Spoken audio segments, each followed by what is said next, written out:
We just learned a lot about NASCAR's next-gen Cup Series car.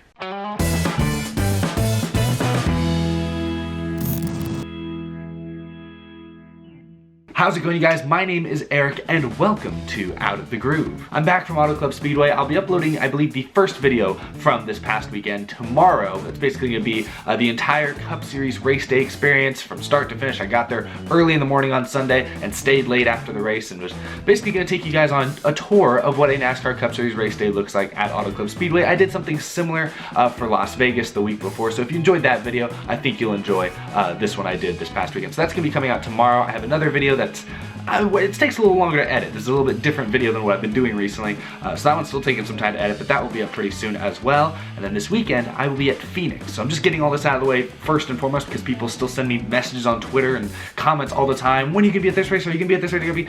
I just came from Auto Club. I'm gonna be at Phoenix this weekend, Saturday and Sunday. So if you're there and you see me, say hi. And that's that. We'll have some more videos coming out of that weekend as well. Should be pretty exciting. I've never been to Phoenix before, and they've done a lot of nice things to that racetrack, so I'm hyped to be there. But that's not what we're talking about here today. NASCAR has still not left Auto Club Speedway. William Byron stayed behind to test the next-gen car at the racetrack yesterday and today. He is testing the Phase 3 prototype version of the next-gen car. That's what NASCAR is calling it. And now brace yourselves. I'm going to be going through a lot of information very quickly here, and as we kind of go along, but mostly at the end of this video is when I'm going to give you guys my general thoughts on all these new developments, because we've learned a lot. We're less than a year away from the next-gen car being used in competition, theoretically, for the first time. We're less than a year away, so it makes sense that at some point or another, we would start to hear more finalized details about this race car, and today, or yesterday, a lot of details were released. So that's what we're going to talk about and go through as all the information that's been confirmed, some of the things that are still being speculated but are almost confirmed. We're going to talk about all that, and then at the end, kind of as we go along, but mostly at the end, I'll give you guys my thoughts on them. And then, of course, I want to hear your thoughts down in the comments, but let's start with the basic information. William Byron's been testing the next-gen car, Phase 3 prototype version, built by RCR, but had parts developed by Technic Incorporated is the name of the company. They're the ones who developed the parts for this chassis. It was then put together and assembled by Richard Childress Racing, who's been kind of working with NASCAR to design all the prototype next-gen cars that have been tested so far. And that was run by William Byron, Chevy driver, yesterday and today at Auto Club Speedway, 2-mile racetrack. According to NASCAR, the plan is for all the race teams, all the Cup Series race teams, to have access to their own versions of the next-gen car by July, so that'll give them the chance to participate in multi-car tests throughout the end of this year. And according to NASCAR, like I said a minute ago, the plan is still in place to have these cars ready for the start of the 2021 season. That is less than a year away. Now, a few things to note about the car that Byron is testing today. Not a whole lot of changes. It basically looks very similar to what we've seen tested at all the other tracks. You know, last year we saw testing at Richmond, Phoenix, and Homestead, Miami have been the other 3 tests, and the car has not changed a whole lot based on what we've seen in those tests. But there are a couple really notable ones. We'll get to those in a minute. Things that are obvious that are worth noting right off the bat. As we've known for a while, the next-gen car is going to feature a spec chassis. It's going to be a chassis where all the parts are developed by a third party that NASCAR has yet to publicly announce, but we'll talk about that in a second as well. A lot of information in this video. It's coming. So in other words, the teams will not be developing their own chassis, which is basically the framework of the car. They will be getting it from a third-party source, and all the teams in the Cup Series will virtually be getting the exact same chassis. So we already knew that. That's been once again confirmed. We know that's happening. Other important details about this car: 18-inch wheels as opposed to, which is slightly larger than the wheels that we have on the car today. So 18-inch wheels, a little bit larger. Aluminum wheels, important detail there. Cars are also going to have rear diffusers on the back of the car, which we've seen a little snippets of in some of the other tests. Kind of interesting. Haven't seen that on a Cup car since ever, I think. Sequential gear shifter, which we saw Eric Jones playing around with at Miami a few weeks back. You know, 5th gear apparently now is a thing in NASCAR Cup cars at least. And the other detail, though, that was announced today that is a little bit newer: smaller rear spoiler. According to NASCAR, the next-gen car is going to have a smaller rear spoiler than at least the one we've had at intermediates the last 2 years. I remember last year when they tested at Phoenix, they did test 2 different versions of a rear spoiler. They tested a really huge one that was similar to what we've been running on 1.5 miles the last year or so. They also tested a really small one, which is actually what they're going to be running at Phoenix this coming weekend in the current cars, a much smaller spoiler. So I've seen them test large and small spoilers on the next-gen car. They didn't offer, at least from what I could find, I could not find any details as to say exactly how tall the next-gen spoiler is they're planning on it being right now. They just say it's going to be smaller. Smaller than what? I'm not sure. Probably smaller than what we ran, like, say, at Auto Club this past weekend. Probably smaller than that, but I doubt it's going to be down, you know, in the tiny range that we used to run at all the tracks, with the older aero package from a few years back. It's going to be somewhere in this range. It may not be much smaller than what we've been running in intermediates, because I think the plan right now, again, we'll talk about this in a minute, is to run 550 horsepower at most racetracks. So I don't think they're going to drop the spoiler too much, but maybe they will. Again, details have not been announced, but a lot of fans were curious or really excited in some cases by the fact that NASCAR is planning on adding smaller spoilers to the next gen car. Smaller doesn't really mean no details given, just smaller. There you go. Now, talking about engines and horsepower and all that stuff, NASCAR is not planning on bringing a new engine package into the Cup Series until I believe 2023 is the earliest that will happen. And like I said earlier, this has been rumored and reported for a while now, but like I said earlier, that engine package, whenever it's implemented, is expected to be 550 horsepower, but it's expected to feature electrical components. And it sounds like what's going to be implemented is a system that allows for energy to be stored during braking and also under caution. And that extra energy that is stored can then be used during green flag conditions to up the horsepower a bit. Not sure exactly how much, but to increase the horsepower during green flag racing. So 550 horsepower is the base engine that they're looking at, but with the electrical components, it will often be higher horsepower than that. How much higher? Again, no details given, but it will be probably a little bit higher. That's thanks to an electric component. So NASCAR kind of dipping into hybrid engines apparently in the not so distant future. But yeah, that engine package is not going to be implemented into the NASCAR Cup Series until 2023 according to reports. There is a chance, I've read, that they could add the electrical aspect sooner than that, maybe in the next year or two. There's a chance that we could see something like that implemented sooner than 2023, but that has not been confirmed. That's just been the rumor that a lot of people have been taking and running around with. So yeah, a lot of information. We're just getting started, guys. This is a different episode. Usually we like to kind of be laid back and have fun, but today it's like a textbook. All right, next, let's talk about the big surprise from this week. I don't know if I could say it's a big surprise, big reveal necessarily. This has been rumored for a while now, but we haven't seen this put into place in the other next-gen tests. Yesterday was the first time we have seen single lug nut tires on the next gen car. But yeah, yesterday and today, the next gen car that William Byron has been testing, the wheels feature just one single central lug nut as opposed to the traditional 5 little lug nuts that, have been around in NASCAR as long as I can remember. And so you can see this photo comparing a current wheel that we're running in NASCAR today to the next gen wheel. You can notice the rim, the style of the rim is very different, and yeah, obviously the one big lug nut stands out. It's obviously different than the 5 lug nuts that we've become used to. That's traditional. Some fans are asking, why is NASCAR making this change? What's the point of it? NASCAR offered a pretty simple explanation as to why they are planning to switch to single lug nut tires in 2021. It really comes down to physics and safety here. Because the wheels are larger, the loads are different on the tire, the pressure that's being put on the tire, the weight that's being put on the tire, the way it's shifting around is different than in years past. And because of the larger wheel, NASCAR found, I guess during their testing, that with 5 lug nuts, if any one lug nut was kind of a little bit loose, it would cause kind of the weight to be shifted disproportionately onto one side or one part of the tire, and that was apparently putting strain on the rims, and NASCAR was fearing that during a long race or during a longer green flag run, rims could potentially be cracked or broken, and that would cause huge problems if that were to happen on the racetrack during green flag conditions, especially at some of these big fast tracks. That could be dangerous, that could be bad, that would obviously result in a wreck. NASCAR, I guess, found that by switching to the one central lug nut in the center, the load is more evenly distributed. It's just one lug nut, you don't have to worry about one over here becoming loose and shifting things to a different side. With one lug nut, it's just kind of always going to be evenly distributed, I suppose. I'm not a physics guy, I'm not an engineer. I'm trying to explain this in the simplest way I possibly can. NASCAR Vice President of Innovation and Development, John Probst, had this to say: "For us, we felt like from a standpoint of the wheel is that we wanted to get to an 18-inch wheel, an aluminum wheel. Once you get to an 18-inch aluminum wheel, the next step for us is to make sure that from a durability standpoint under racing conditions is that it will accept the durability that we need to finish races, and then it'll also finish multiple races. To do that, the single nut was our only option." And this tweet here from Bob Pockrass over at Fox Sports, more from John Probst: "With the loads on the larger wheels, we had to make sure that the wheel would remain securely fastened to the car. The single lug, center lock design was the best way to accomplish this." Other major racing series around the world, most notably Formula One, also uses single lug nut wheels on their cars. Now NASCAR was very quick to make clear that pit stops, rules, procedures are not going to change at all. Gas is still going to be filled up the same way as ever. Same number of pit crew guys going over the wall to do a pit stop. Really, the only difference is that rather than going zoop, zoop, zoop, zoop, zoop, it's just going to be zoop. You like my sound effects? I know, they're great. It's not gonna be like Formula One where the guys are, waiting there on their knees, waiting for the car to stop in front of them and they just hit it. No, it's still gonna be jumping over the wall, still gonna be going to the right side, then back to the left side. It's gonna more or less look the same. Pit stops might be a little bit quicker now because you don't have to hit all the lug nuts. You only have to hit one and maybe hold it for a second.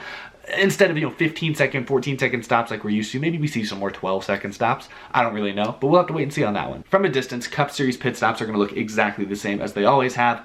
Up close, they will look different. And on the stopwatch, they probably will look different as well. A lot of fans are going to have different opinions on that. I'll be honest, I prefer the 5 lug nuts. I prefer watching the guys. It's very precision based. The hand-eye coordination is extremely impressive to watch these guys nail all 5 lug nuts really quick, put it back on, hit them again. It's precise, it's intense, it's cool to watch, especially if you're watching it up close. So I do prefer watching guys hit 5 lug nuts than just hitting 1 big lug nut. 100% prefer that. But that being said, is this change gonna make or break the next gen car for me? No, not at all. The honest truth is this, relatively small change to the way pit stops work is not gonna affect my viewing of NASCAR. It's not really gonna affect how I watch the race. It's not really gonna affect the racing at all. And I don't know, I don't see the reason for anyone to get super worked up about this. A lot of people are complaining, as per usual. It's social media. People will always complain. People saying, oh, so much for putting the stock back in stock car. You guys, these NASCAR race cars haven't been stock in half a century, at least. If going from 5 lug nuts to 1 lug nut is really the deal breaker for you, I don't know what to say. So let's move on to the next topic because we've got more information to cover in this video. I do want to hear what you guys think about NASCAR switching to 1 lug nut. Do you hate it? Do you like it? I tend to believe most fans just don't really care. I think most casual fans are not even going to notice, to be quite honest with you. So I don't think it's really that big of a deal. But let me know what you guys think down in the comments. Let's move on to some more stuff. According to reports, NASCAR has selected the vendors that will be supplying the parts and the pieces for the next gen chassis. Remember what I said at the beginning, this new car is going to be a spec chassis, which means all the teams are going to be getting the frame of their cars, the base race car, are going to be getting it from the same place. This is being done in an attempt to cut costs. This is being an attempt to level the playing field in a sense. This is all because NASCAR is trying to make owning a NASCAR Cup Series race team a more sustainable business in the long run. So that's why NASCAR is making some of these changes. And it sounds like, according to reports, NASCAR has finally selected the company, the manufacturer, the people who are going to build these new chassis parts and the basic framework of the race cars. There's a bidding war for a while there. Remember, Joe Gibbs Racing wanted to build them. Dallara has been used to help develop and design the new chassis.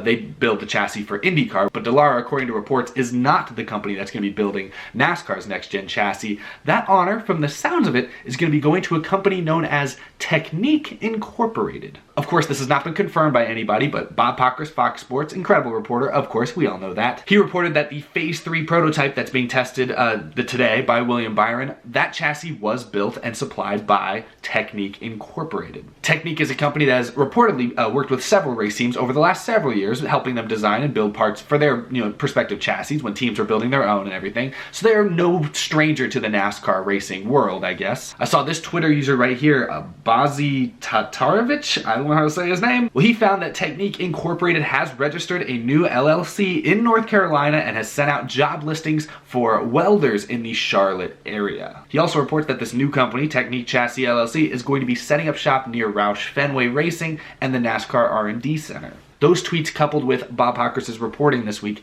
makes it sound almost confirmed that Technic Incorporated is going to be the company that manufactures the chassis for the next gen car. They're going to be building all the pieces of the framework, and it sounds like then the race teams, the individual teams, will be buying those pieces, and they're going to kind of have to assemble it themselves. They're not going to send the teams necessarily the full-fledged, fully finished, fully built-out chassis. They're going to send them a lot of the parts, and the Joe Gibbs Racings, the Hendrick Motorsports, the Penske's are going to have to then assemble it themselves. It's almost like IKEA. If you buy a chair from IKEA, you got to assemble it yourself. That's what it sounds like. Again, none of this is confirmed, but you got a lot of high-profile reporters talking about it. A lot of evidence out there that seems to suggest Technic Incorporated is going to be the manufacturer that builds the next-gen chassis, but that has not yet been confirmed.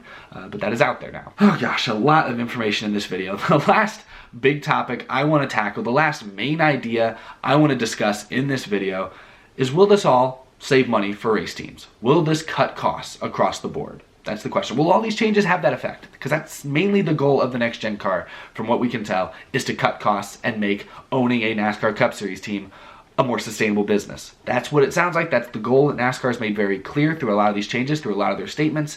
And so the question is, with all these changes, spec chassis being built presumably by Technic, the new engine package that's coming down the line, the new tire or the new wheel deal with the one lug nut, and how they're gonna have to give the teams new pit guns as well, that I guess are more built for that. Will these things cut costs for race teams? Now, if you remember, Kyle Busch stated a few weeks back, kind of just bluntly, kind of just during one of his, I don't want to say rants, but that's kind of what it felt like. He said that, oh, the next gen car is going to cost $800,000 a car. In that same press conference, he also admitted that he hadn't seen the next gen car and knew very little about the car, but he still made these big, bold claims that got a lot of people talking, got a lot of questions being asked, because the current race cars, it varies, but typically cost maybe $200,000 a car, in that range somewhere. So going from 200 to 800, huge jump. Well, Bob Pockrass again, let's just keep relying on Bob here. Fox Sports Report, he does an amazing job, as you all know. He reported, or at least tweeted out today, that the next gen car is likely going to cost more like $300,000, not $800,000. That's a significantly lower price than what Kyle Busch was speculating a few weeks back. Reports I've seen suggest that in the short term, you know, upfront costs are going to be more because all these teams have to buy new cars, new parts, new pieces. It's going to be a lot of money up front for a lot of the race teams, and it's going to be hard for some of the small teams. Some of the small teams might struggle here with some of these upfront costs, but in the long run, especially for the big teams and for any new manufacturers that may be introduced to NASCAR, because it sounds like there are several that are potentially interested, the long-term costs will be cheaper than what teams are paying year to year these days. So short term, yeah, the cars are going to be a little bit more expensive than what they're running today because there's a lot of new technology. These cars are more modern than what's being run today. So yes, they're going to be more expensive up front, but these cars, from what I've heard, are a little bit more durable, so maybe you don't have to buy so many cars. Or, you know, also the big deal here is that race teams are no longer going to be spending a ton of money on, you know, research and development of their own chassis, because now they're all getting it from the same place. You basically evens the playing field, and there's no way for those teams to spend extra money to get a better chassis when you're getting it from the same place. Some people say, oh, well, those teams are going to spend that money somewhere else.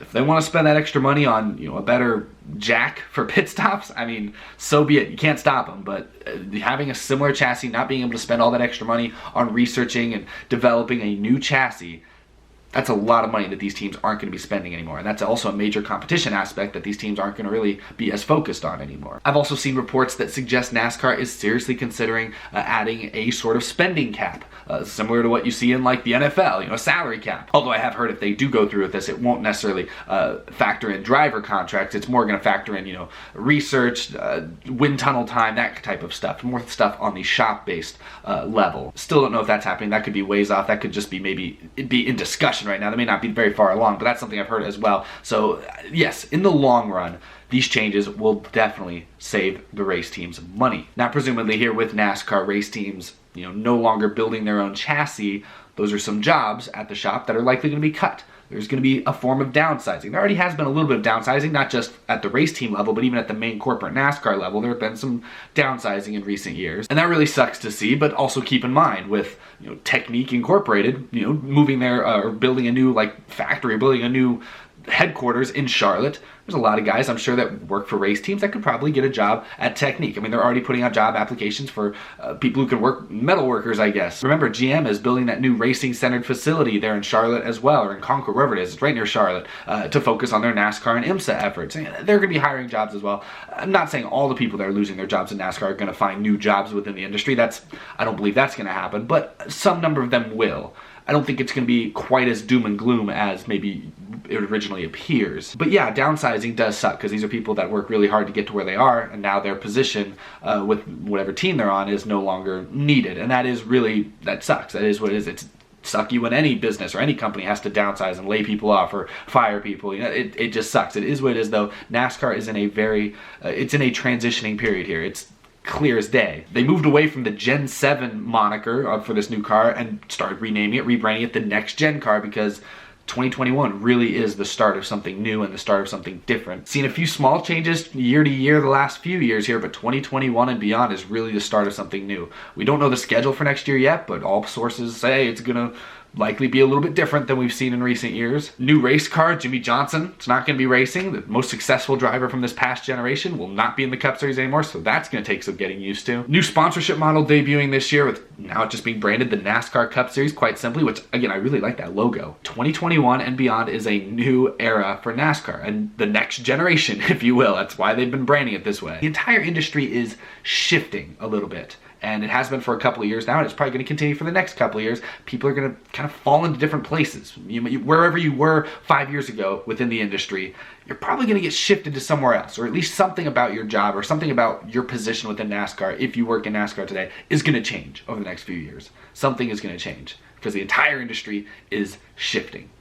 For better or for worse, remains to be seen. I do believe that in the long run, the next gen car will be good for the sport. From what we've seen with some of their modifications, like the rear diffuser, now saying that they're going to have a smaller spoiler, makes it clear that NASCAR knows dirty air is a factor. Let's eliminate dirty air so drivers can pass. The horsepower is lower than I'd like. We'd like to see the big engines, the super crazy horsepower again in the Cup Series, but NASCAR is convinced that new manufacturers are interested in joining the sport if the horsepower is at 550. And then the electrical components are also an added benefit. I think a lot of manufacturers like seeing that. I've heard Toyota, I believe, is the one who's pushing for it the most right now. So manufacturers want those added innovations, those added elements, and NASCAR knows this, and I truly believe that NASCAR has people waiting in the wings that are ready to get involved in the sport if these changes prove to be successful. Do I like going from 5 lug nuts down to 1? Not particularly. I like seeing the zoom, zoom, zoom, zoom. I like that. I'll keep doing the sound effects. I like seeing that more than presumably the 1. We're in an era though where, because everything's shifting, you kind of have to compromise. Nobody's going to get 100% of what they want. And that doesn't just go to fans. That goes for NASCAR, that goes for the race teams, and that goes for the fans, of course, and even the sponsors. Throw them in there somewhere.